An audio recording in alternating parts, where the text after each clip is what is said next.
And we're live. We are back. We are back without Mark. We've decided to exclude Mark until he decides to show up.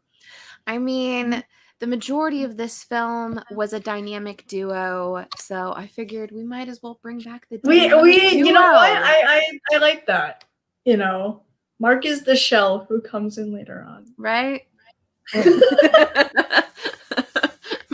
Mark's the pretty girl. Mark is the We're gonna fight over Mark.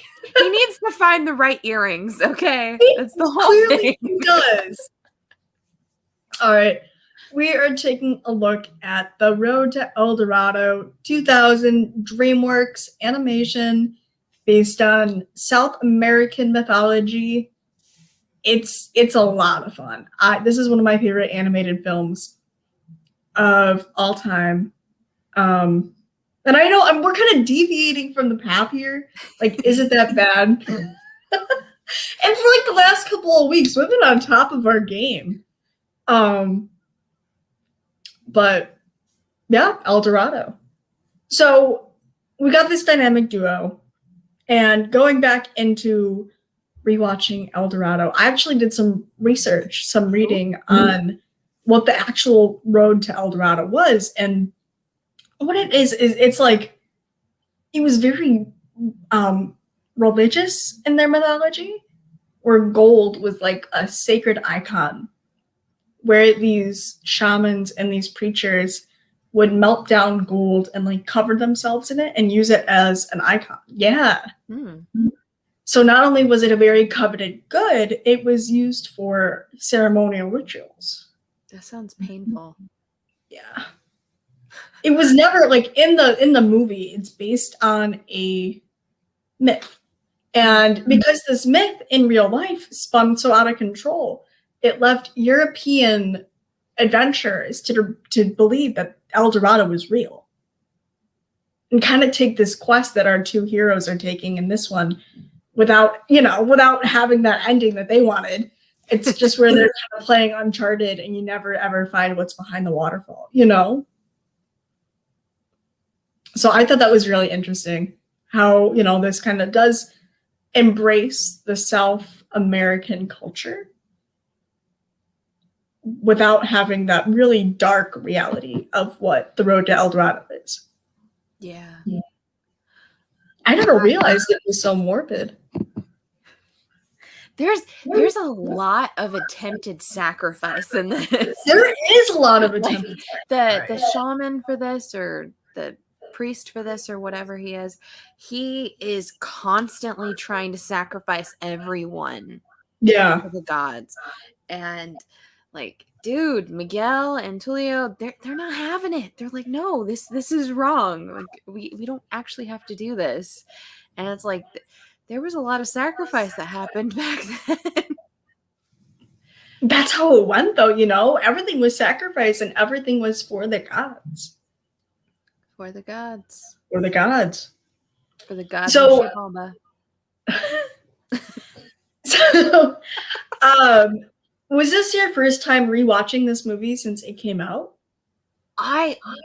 Honestly, I can't even remember the last time I'd seen this. Like, this is probably the first time I've seen it since I was a kid. Really? Okay. 100%. This is probably the first time I've seen it in years. And like, I remembered this movie as soon as I started watching it. Like, I remembered like certain like little bits of it and everything. Like, I remembered them using the armadillo as a ball. Yes. And I remembered like Shell and all the great stuff there. Quiet on set. Hello. I'm so sorry. Take that. That's not my phone. You're too important to be here. That's not my phone. Fine, take your call. It's okay. But I remembered like certain bits and certain pieces, and then there's certain things that I hadn't remembered that I wish, like, I was like, oh my God, that's fantastic. Like, Miguel, when he's playing the what is his He's got his instrument? lute. Yes, His his loops, lute. and he's like playing it aggressively, and he's got that like look in his eyes. I'm like, this is the greatest thing ever. And I know I sent you that GIF. And I I'm like, think this with is the the aggressive, greatest yes. thing ever. I was like, why are not more people looking at this one GIF? This is fantastic. But honestly, thank you for bringing this back to my attention. Yeah. 'Cause Oh, this yeah. is a fun movie. It's a It's fun very fun. movie. Isn't this like technically early DreamWorks? It As is. far as I like I don't know what exactly DreamWorks was. This before King of Egypt? I Or was think this this after? is. Or it's technically like the same generation as King of Egypt, because King of Egypt was one of those like first original ones and everything as well. But I know this was before Shrek, I'm pretty sure. Oh, that's right. You know, That was DreamWorks as well. yeah, and then I know like they've got How to Train Your Dragon, which is one of my favorite DreamWorks properties, and other things as well as like, what is it, Krug's is one of their new Oh, movies or yes, whatever. the Croods. And they're The making like the newer generation, but The Road to El Dorado, it's a fun ride. It's a fun ride. I definitely liked a lot of the nods to the history of it, like you mentioned. Mhm. All of the almost sacrifices that happen. The search for the new world that was going on was pretty fantastic. The fact that, yeah, if you were caught being a stowaway on a ship, life was not good for you. Yeah, no. That I was, think even though this is a really lighthearted adaptation of this really well-known story passed from culture to culture, it really does emphasize on what it was like living in that time period. it was dangerous. It was very dangerous. Very It was everything was life or death. And like, what would happen if you got caught with loaded dice back then? Loaded Yeah, dice. these guys. I think the most fun part about this story is that Miguel and Tulio, not only are they just like a really charismatic duo, they're a really fun dynamic duo to watch, and I think that the voice casting was really well done for them because you can tell there's a lot of chemistry going on behind the screen. I think that they're just not good people. You know, they're not good people. They're not good people. And, you know, they've got loaded dice and they're con men. They're conning their way through South America. I actually disagree with you on this. Go for it. I don't think it's that they're bad people. I think that they're very selfish and misguided. However, Okay. I think at their core, they're very You good think there's some people. good intention? Because once we start getting into the whole like, oh, they're gods, da da da da da, and it's like we need to sacrifice for the gods, they put their foot down every single time, and They just didn't want to be sacrificed. even with Miguel going through and introducing himself to the citizens there, Yeah. and the citizens were just being like shoved into their homes and being told they weren't allowed to be out in the streets, and Miguel stands up for a number of individuals and he's like, hey, this is wrong, this can't happen, you know, like this is not my command. Like clearly I've been making a lot of commands through this like random guy over here that thinks he knows everything. But I do have to say some of the reasons why they said you can't sacrifice people were really funny. Like the very first one, oh, the stars aren't right. Yep, Yeah. right. And they were very dead set in that whole stars aren't right. We can't do it. All bad. Just not good timing. But I think it was very fun where they were really put on that spot coming up with reasons not to have sacrifice. You know, and that's, you know, they were so quick-witted and they thought so well on their feet. Oh yeah. Well, con men. Which they got to. They have to. They're gods.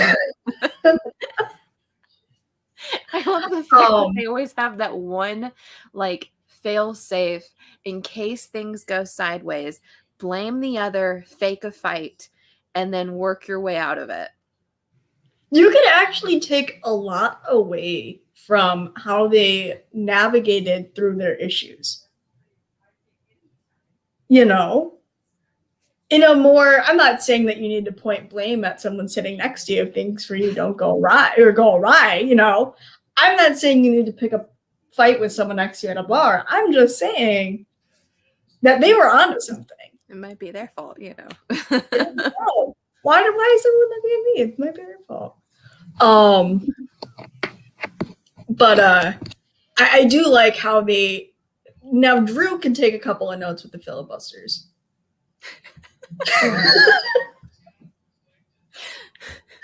Our boy Drew Manchu can learn a few really quick thinking points from here.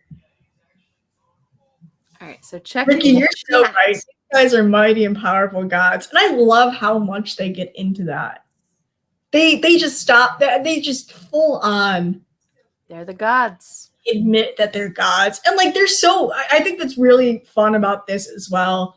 Is that with DreamWorks, they don't really have, besides like Shrek, especially Shrek 2, musicals aren't really their thing. That's more of like a Disney or a Pixar thing. This is so musical. It's so musical. It's so musical. It's, and, you know, and they're singing about being gods, and they've got the lute, and the lute is like the greatest thing ever. The lute is so much fun. You know what the character design almost reminds me of? It kind of reminds me of how Disney modeled Flynn Rider for Tangled. A little bit. Hi, Mom. Oh, guys, you guys got excited when I got here. Yeah, you're the shell of this. You're the shell of this trio. You're the shell of this trio. You're the hot girl. It's off limits. Thanks. We're gonna fight over you. We're gonna give you pretty earrings, though. Well, huge. Well, I'm just letting you know I'm not sticky anymore. I showered.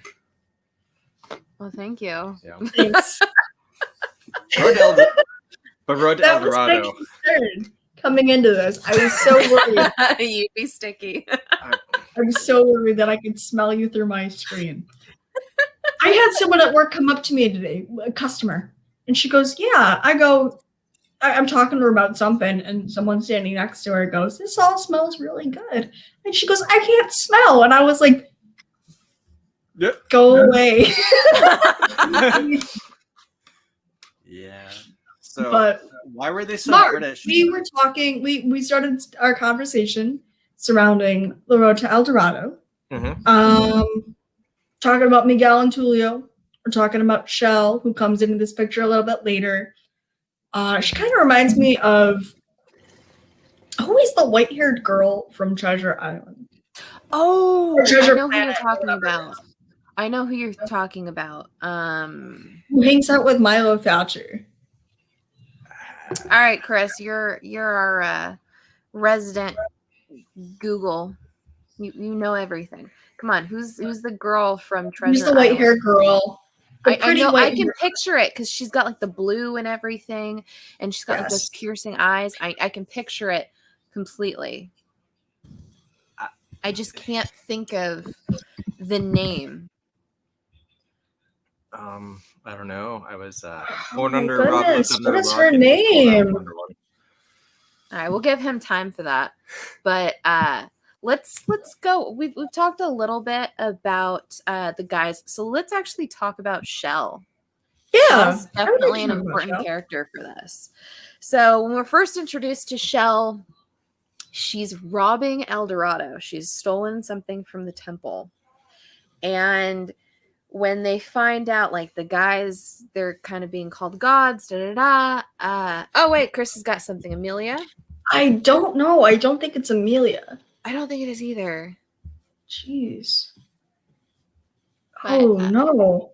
Well, we know that she's somewhere in the Atlantic. So we find out that Shell's pretty quick on her feet herself. And she turns it around that she had a vision from the gods and she was supposed to bring them an offering and bring them to El Dorado. And even when they're, having their little happy dance in behind closed doors, that now they're gods and this is like the greatest scam ever, she catches them. And it's okay. She wants cut. She wants in. She is willing to cover for them and kind of make up for their faults in a way where they're struggling to uphold their deity likeness. She's kind of become like the ultimate facilitator. Yes. She knows all of the ins and outs, all of the customs. Like even she said like the holiest of days and the rules behind different things. And like when we first get into the topic of possibly sacrificing either gold or a human life, she's like, this isn't good. This is all everything.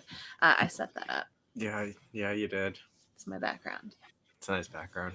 It's cropped. It is a nice background. We're gonna go with it. Where's our logo? Well, what are we on? We're on nothing. we're on nothing, Mark. Okay, it's fine. My gosh. Make fun of me. You guys are fine. So she wants in. Mm-hmm. She wants in. I do like to think of her as the ultimate enabler as well. Oh yes. She's definitely a yes woman. She's there to watch Miguel and Tulio in some ways make fools of themselves. Yeah. And I think that's kind of fun that she allows that to happen, and she kind of sits back and watch, and then she'll step in to clean up their mess. But what are you doing? What are you doing? Fix it. Why are you touching stuff? I got it. What are you doing? What are you doing, Mark? My hands are up here. He's doing stuff. And here. My hands are here. He's doing stuff. He lost my beautiful background. There we go. Our background. My beautiful background is more important than the little logo, the little Comic Core logo. I'm sorry, guys. I likes the background. Never heard of the Comic Core before in my life. I can't tell you who those clowns are. I can't tell you why I'd like to be part of them. I just hear it's a bunch of nerds. Grape soda. Yeah, I heard the same thing. Huh? Grape soda. There you go. Grape. Yeah. Grape. It tastes like NyQuil. Are you well versed with the taste of NyQuil? Perhaps. Okay. I was. Any more questions? Are you a NyQuil connoisseur? You know what? This just tastes like straight rum. I'm not gonna lie. Straight rum. Rum isn't a bad taste though. Not bad at all. So, Mark, what did you see this movie when it came out before or after it came out? Once it was really popular. What year did this come out again? 2000. This was strict 2000. I think I may have seen it like when it came out. I can't remember 10 years ago. 10 years ago? Or I can't remember 20 years ago. 20 years ago. This movie's 20 years old. Yeah. For being 20 years old, I think it really upholds its source material. Yeah. I think that, or not even its source material, but I think it really stands on its own two legs. You look at some animation and you're like, this kind of sucks for being like even 5 years old or something like that, And I think that this is a really great example of how well 2D animation ages. And it's just a very pretty movie to look at. It's very vibrant. It is very It's very vibrant. It's very colorful. Especially a lot of the dance number. Well, not even the dance numbers. A lot of the songs that they have in this, like it's very elaborate, very colorful. Yeah, I do like it. It was hard to look away while I was driving. Well, it's what she did. She was watching it. I was rewatching it. And I was kind of looking over. I set it on cruise control, so the car could just do all the work, right? Oh my gosh. That's how it works. The song where they're talking about how they're gods, probably the most colorful out of all the songs that they have in the entire movie. And I like the color blocking in that moment. And it's definitely a slight variation with the art style choice, but it's just enough to be like, this is like a moment, you know? And I like it. I mean, even the background that we're showing right now, El Dorado itself is a beautiful looking place. It's absolutely golden, and it's what you think of when you think of El Dorado. Streets lined with gold. It was high dynamic before high dynamic was a thing. Yeah. Definitely. It's just a really visually very intelligent film. Yes. It really asks for your full attention. It asks for you to, you know, kind of keep your eye on it. Like even in those slight art style differentiations, like with the God scene, you know, where you're like, oh, that's a little bit different. Well, I gotta go. This was really fun. Now that you got my bluff. I have class in the morning, mind you, but not that you got my bluff. But no, the writing is sharp, the art is sharp, the direction is sharp. It's a fun movie. It's a very Was there fun anything movie. that, Kat, you went back and you watched it again? What compelled you to watch it again? Well, for starters, you said, hey, this is what I'm nominating. Because I'm not going to lie, like, this is not a film that I've thought about in years. Mm. And when you first, like, mentioned it, I was like, oh, yeah, that's a thing. But honestly, like, this is a fun movie. And this is definitely something that, like, I can take and show to the munchkins in my life. Because I know I loved this as a kid. And it holds up. It really does. I think my niece is probably going to love this. And, you know, it's fun because not only is it really intelligent with itself, where it's you can show your nieces and your nephews, or you could show any small child in your life, but there's some really thematic elements that come into that, where it's a definite, like, you definitely blink and you miss it moment. Yeah. Mm-hmm. And that's, where that kind of, and I know DreamWorks is very clever with tossing those in there where they can get away with that threshold of, a child being so naive, and then their parent or their guardian or whoever's taking them to go see it, like, that was good, The adult reference. Shell. Shell. She was Dude, she was trouble. She was trouble. Okay, so the guys, when they're first introduced to Shell, Miguel is just like, Shell. He's like, mine says tell me rawr. It's just it's a whole thing. And the guys are both agreeing that they both like Shell. They think, she's a hot little ticket, but they both also agreed that she's probably bad news and it's probably not the best idea to get involved with her. But what happens the second one of them is alone with her? They're involved. There's something going on. And like she's trying to get it. I'm not asking. I do know she's trying to boss it. You right. That's exactly what she says to him. He's just like, I don't trust you. I was like, I'm not trying to make you trust me. It's like, It's like, easy there, killer. Next thing you know, they're on the floor together, and then that priest is starting to come in, and she's like, oh no. She's like, he's gonna see us, me alone with one of the gods like this. And he's like, what is he gonna think? He's like, think lucky God. Like, dude, they were busy getting busy. Okay, they were definitely up to something. Which, it's as this movie gets older, and as that age group that was introduced to it gets older as well, you really get to realize how well done this movie is. Mm-hmm. not just from its innuendos and its, quirky little jokes here and there. But I also, why were they? Why, hello there, Ricky, watching the Clone Wars movie. Why weren't you watching El Dorado, you clown?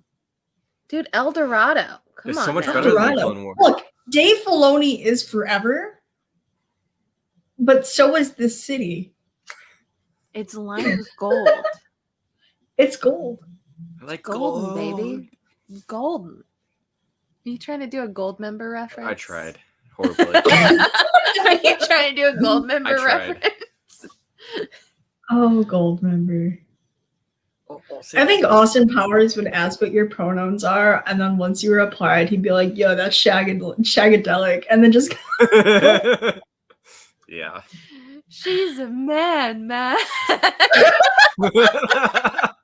Dude, one of these days we need to do Austin Powers. Oh my God, I love Austin Powers. But like I was saying, I was telling Kat earlier, Mark, that the artwork reminds me of a very Tangled or Tangled kind of inspired by this character design. Yeah. Which is one of my favorite Disney movies, because it's so charming in its own right. And I think that these two, where you have a really strong dynamic duo and a third party come in, that if you know how to do it right and write it right, which is really difficult with writing for animation, is because you don't have, besides the art on the screen, you don't have a lot to go off of. Yeah.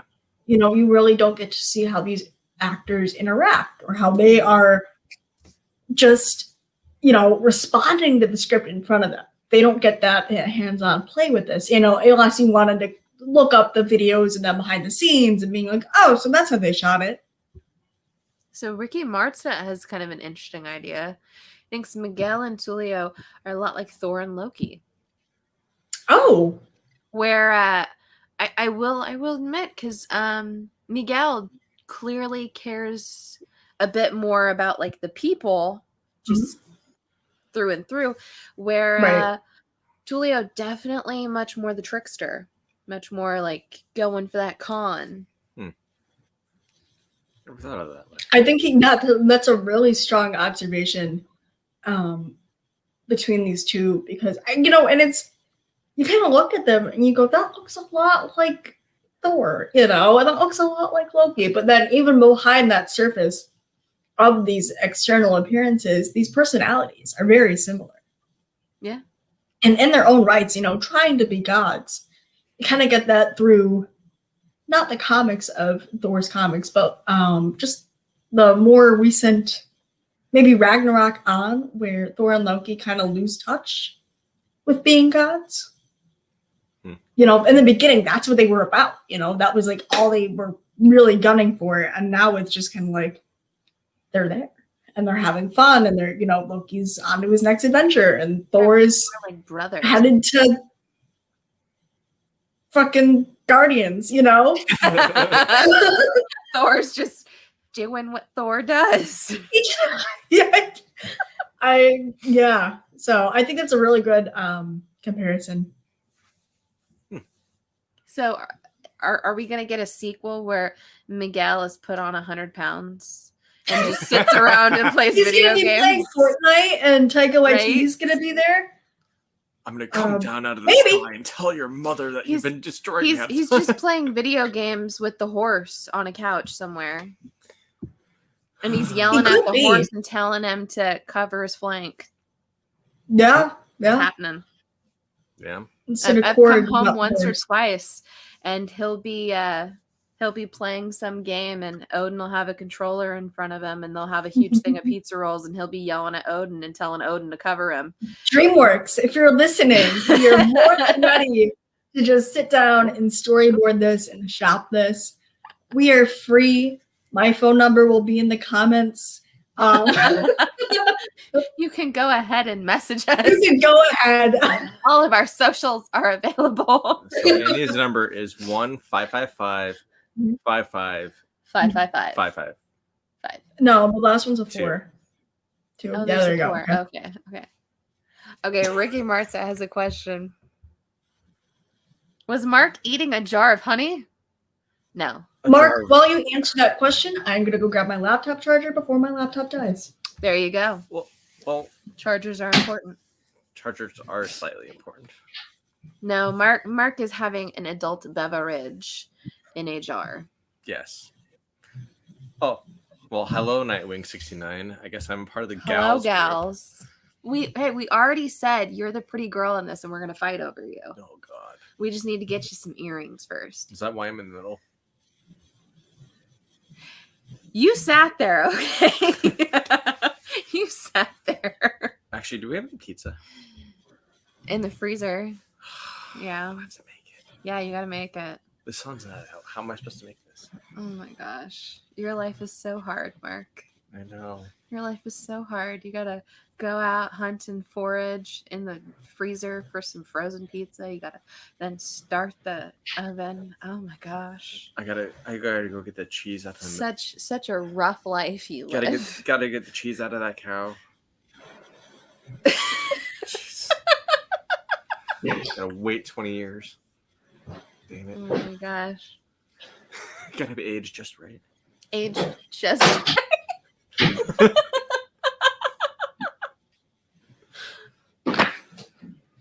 What? Mark. I'm actually gonna put a link in this video. It's called Cheese Vision. Cheese Vision. Cheese Vision. So literally, you have a live cam of a wheel of cheese aging. Why would you watch that? It's like watching grass grow. Why would you watch that? Because then you have your cheese that you specifically have, but then you get to watch your cheese age. Why? Why not? See, Nightwing 69, that would be a thing if it wasn't 24/7. Unless he's just dating like a teenager in there, he's not. Hey, Nightwing, don't tell him my secret. We're just making fun of Mark's eating habits. What eating habits? Mark has eating habits? I don't have eating habits. It's whatever smells good, looks good, and might be good in a bowl. Oh my gosh. Just Majority that seems to work though. Yeah, majority that hot definitely sauce, seems tuna, to work. or whatever weird. Like hot sauce and honey. Best thing to put on waffles. I've heard that before. Wait, really? I have definitely heard that before. hot sauce and honey. Yeah, hot sauce and honey. Got sweet. It's just hot. Oh, so good.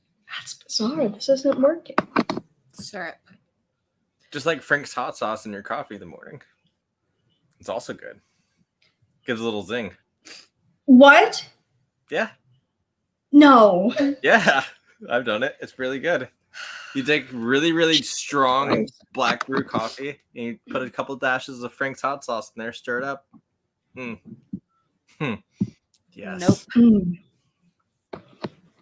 Especially if it's that cold coffee, it makes it really warm. Yeah. So, I'm gonna go. I don't know. I don't think it's my charger issue. Okay. Did I plug it in? Go Is check it the. plugged into the wall? I would like to think It's so. like the IT. Is your computer plugged in? Have you tried Why plugging leave it around like a fool? the IT crowd. Yeah. Have you tried by knows- starting to turn it on? If your outlets don't work, I would suggest going to the basement and checking the fuse box. Yeah. No, I think it Nightwing might be. 69.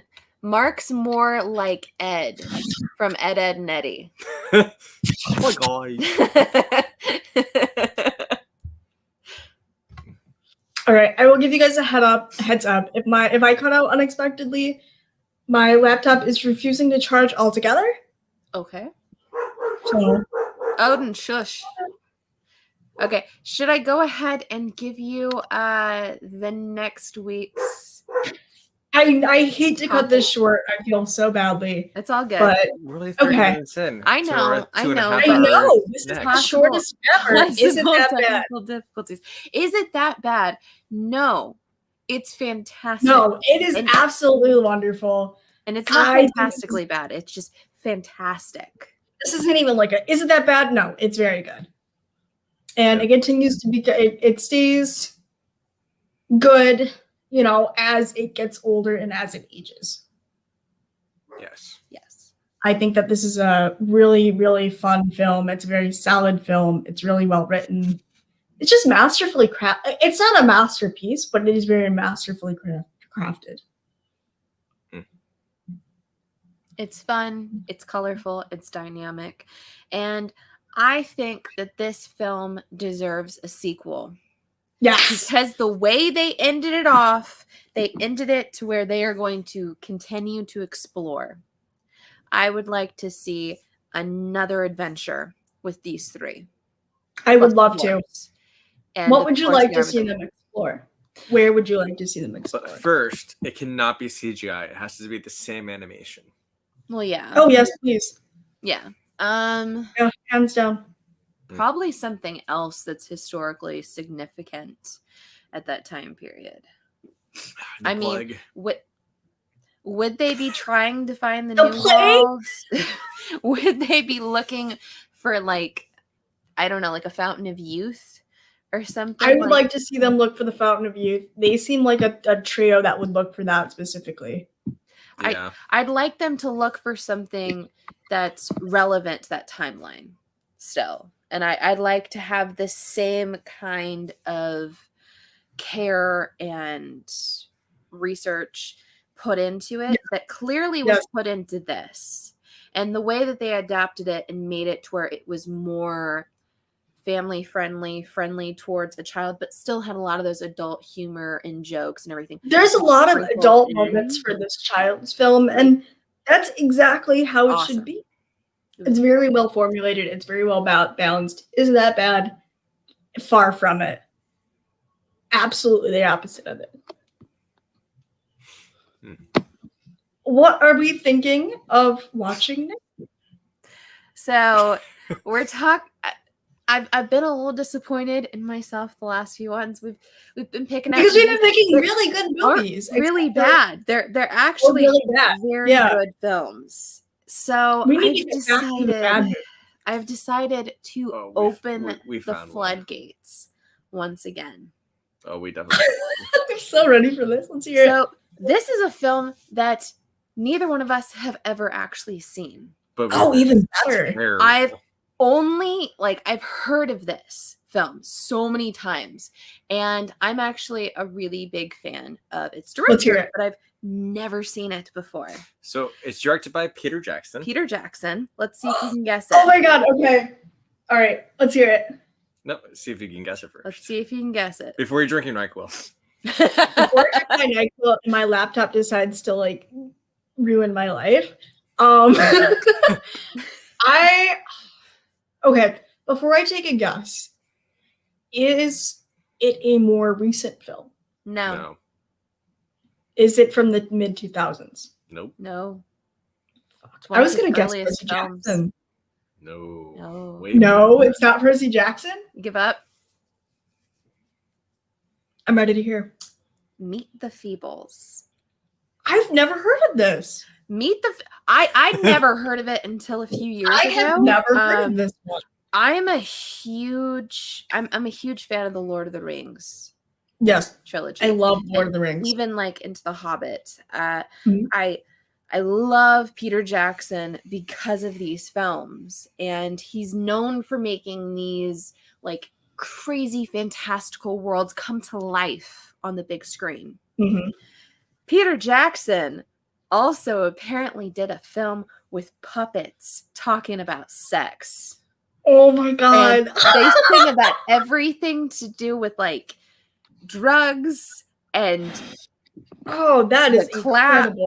And I've only ever heard of this before. I looked up the trailer for this today because it came to mind again, and I was like, I don't know if it's actually that bad. I was like, I've always heard really bad things about this film, and like how horrendously bad this film is. I looked up the trailer for it. It's pretty bad. It looks horrifyingly bad. Awesome. I'm so excited. I am so in. But I was hoping that you've never seen it. I know neither one of us has ever seen it, so I'm 100%. You're probably gonna be already horrified if you look up the trailer for it. Oh my gosh. Oh, I don't watch trailers, so we're good. You don't watch trailers? You just go straight to the movie? I don't watch trailers anymore. I have decided, ever since I Well, at least we got Annie onto the topic for the next. see, I knew if we didn't get ahead and do that we were gonna lose her. Yeah. So Annie was having some issues with her battery for her laptop. So we're actually going to be cutting it short on this one. I know, guys, I'm sorry. It's not going to be one of those 3-hour long streams, just because otherwise it's just going to be Mark and I talking back and forth, probably about his pizza. And do you really want to sit around and just talk about Mark's pizza for 2.5 hours? I mean, we could wait. I mean, we could. Bye-bye, Annie. I know, we all miss Annie. Oh, no. You guys are stuck with me now. All right. So next week, guys, we are going to be discussing Meet the Feebles. It's as crazy as I'm talking about with this. It's Peter Jackson dealing with puppets. And yeah, they're talking all sorts of sex, drugs, and rock and roll. So we shall definitely get into that crazy world next. Only after it gets out of the oven. I bet Mark puts hot Cheetos on his pizza. That's gross. That's not that bad. No. Ugh. It's really not. I don't even eat hot Cheetos. See, that goes to the show. It's not that bad. It sounds horrifying. Is it that bad? It's not that bad. It sounds horrifying. Okay. No, I actually watched all the Percy Jacksons when they're coming out, and I read the books and everything. I'm fine with the Percy Jacksons. I think they're silly. I think they're fun. You know, not the greatest adaptation to the lore in the world, but you know what? They're fun. It's silly. It's definitely appropriate for a certain age group. Yep. So has anyone in the chat ever seen Meet the Feebles, or are they going to be watching Meet the Feebles so that they're up on it with us next week? Really I do know that Meet the Feebles is available on YouTube. I will say that. Full movie? Yeah. Yeah, I did a quick search earlier and saw that. Also, the DVD is in stock on Amazon. So if you wanted to own your own copy as well. What about the VHS? I think the VHS was also on stock. I don't believe it's on Blu-ray. Well, why would it be? Just a quick search. I didn't see it was on Blu-ray. I don't know if this necessarily has the cult following that a lot of other things has. I know this came directly after Bad Taste, that movie, which is another Peter Jackson film I've never actually seen, but I've always heard of. So I was kind of going back and forth between either doing Bad Taste or Meet the Feebles, but Meet the Feebles has a lot of like crazy songs and everything, and Bad Taste just has a weird image of a guy with like weird mutant hands. So whatever, we went with the puppets because I likes me some puppets. Yep. I went puppets on this one. Ever ate pickle pizza? Mark, have you ever eaten pickle pizza? Can't say I have. Where do you acquire this pickle pizza? Pickle pizza. I don't know. Pickle Rick. From Pickle Rick, you get pickle pizza. Ugh. Maybe. I got pickle moonshine. Yeah. Got a big thing of that. I've had dill pickle vodka. That's fantastic. Yeah. It's really good at Bloody Marys. He got horseradish and waited for me to leave the table for a second and then convinced the waiter to switch our 2 drinks and not warn me. Yeah, it was The power of not $5. good. It was not good. Horseradish. No. With Bloody Mary? So good. No. Yes. Anything with horseradish, no. It's super No. yes. No. Definitely yes. No. Yes. All right, guys. So I guess just place pickles on the pizza after the pizza cooked. That's a good point. Yeah, That's a could good do that. point. Well, wouldn't it like those peppers or? I mean, you can fry pickles. So maybe if you bread it and then stick it on, or maybe if you put it underneath the cheese. I don't know why I'm helping you with this. Should it be like a dill pickle or should it be chipped pickles? Probably chipped. Put it on there like a work pepperoni. Best. Yeah. Yeah. Honestly, probably. My mouth's watering now. Oh my gosh. All right, guys. So we're going to cut it off here. Until next week. The Road to El Dorado. Was it that bad? No, it was actually a fantastic film. I kind of knew that going into it, that it wasn't going to be a bad film. It's clearly something that has aged very well, and I would highly suggest you go ahead and give it a rewatch. If you haven't for this episode, shame on you. It was a lot of fun. I know I really enjoyed it. I know he really enjoyed it. Annie definitely went back down memory lane because it's one of her favorite animated films. But next week, we are bringing it back to the bad films. And Is It That Bad? With Peter Jackson's brilliant masterpiece. And I mean that loosely because it's Meet the Feebles. So, Meet the Feebles, my dears. Until next week, I'm Cat of Cat Run Figures, Smark. Annie is somewhere trying to figure out how to charge her laptop. So I think the gerbil fell off the wheel. Gerbil just got knocked out. It's not coming back this episode. Well, that or we have to ship her a new charger. Yeah, we'll see. Yeah. All right. Until next time, my dears. Have a good one. Bye. Bye. Well, yeah, you still have to end. I know, I still have to end it.